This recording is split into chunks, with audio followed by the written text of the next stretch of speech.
ओडिशा आज बहुत तीव्र गति सह आगु को बढ़ी चली आ पछरे आम मान्यवर मुख्यमंत्री श्री नवीन पट्टनायक सांगे आउ जड़े व्यक्तित्व ठिया होती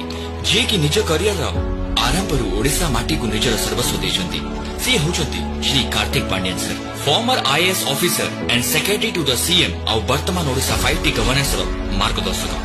सी जन्म न नीतिले कर्म संपूर्ण भाव में जड़े उच्च कोटीर ओडिया सी जड़े ओडिया को विवाह कर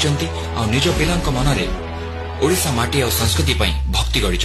सी एका 1,20,000 दैनिक श्रमिकों एनआरईजीएस टंका सीधा बैंक खाता को आसवा संभव कराइले जो राष्ट्रपति पुरस्कार मिली छड़ा विजु स्वास्थ्य Kalyan Yojana Asian hockey championship international level disaster management 5T governance जोटा ओडिशा रे मात्र कार्यकारी होती जहां अधीन स्मार्ट स्कूल्स परिक्रमा प्रोजेक्ट एकाम्रा प्रोजेक्ट 10,000 रु ऊर्ध्व मंदिर रिनोवेशन नारी सशक्तिकरण हॉस्पिटल्स कृषि विकास मेट्रो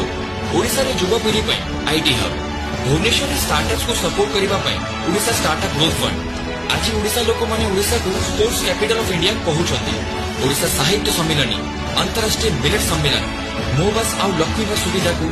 प्रति कोण पहुंचाइबार प्रयास आहरी एमती अनेक किछि एते काम करिसंती श्री कार्तिक पांड्यन सर जे गोटे वीडियो कहा समाहित करि हबनी बहुत विपक्ष दल लोक तांको अण ओडिया कहि तिरस्कार करूछंती किंतु